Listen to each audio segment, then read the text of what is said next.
What if I told you the British came dangerously close to winning the entire American Revolution without winning a single major battle on the battlefield? They didn't need to. They tried to win it by destroying America's money instead, and they almost succeeded. This is the insane true story of how the British ran a secret counterfeiting operation on warships in New York Harbor to flood the colonies with fake money, and how it nearly broke the American economy from the inside. It's early 1776. The American colonies have just started printing their own money, called Continental currency, to pay for the war against Britain. These paper bills had no gold or silver backing them. Their value rested entirely on one thing: trust. Trust that the new government would eventually make good on its promises.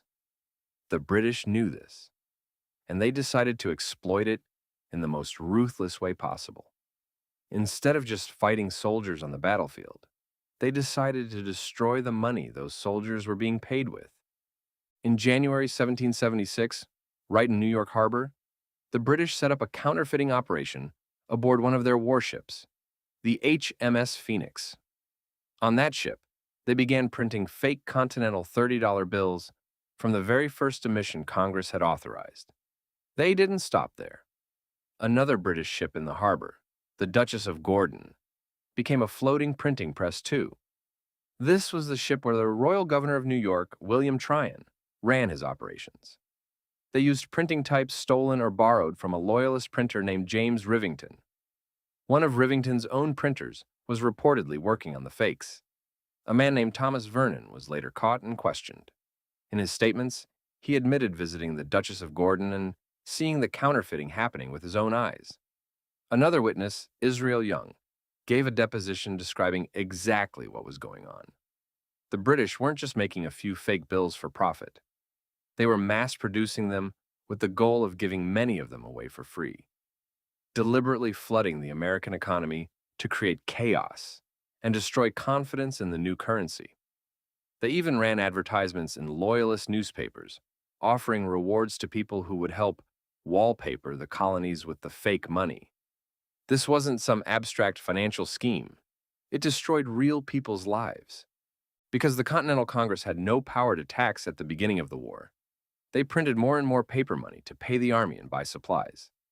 The British fakes made an already bad situation catastrophic. By late 1778, a continental dollar was worth only about 1/5 to 1/7 of its face value. By 1780, it was down to roughly 1/40.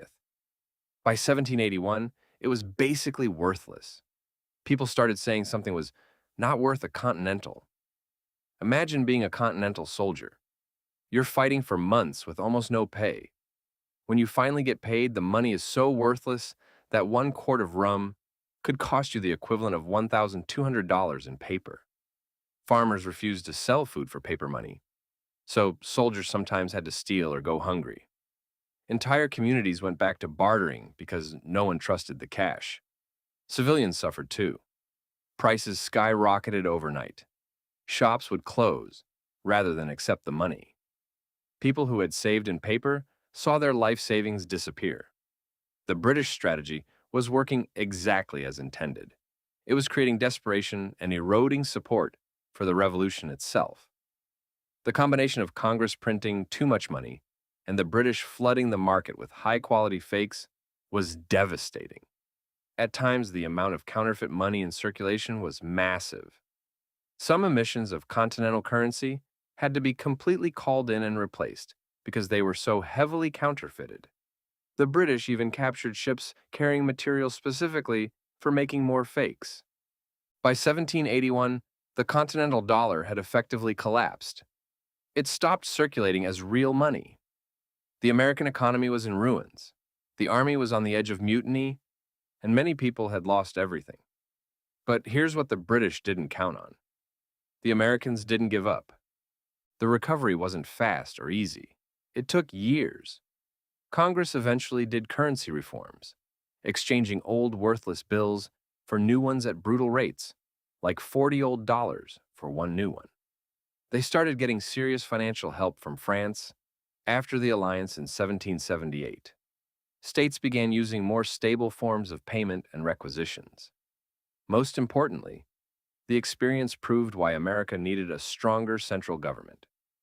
The chaos of the war, including the total collapse of the currency, was one of the major reasons the Constitution was written in 1787, giving the new federal government the power to coin money and regulate its value.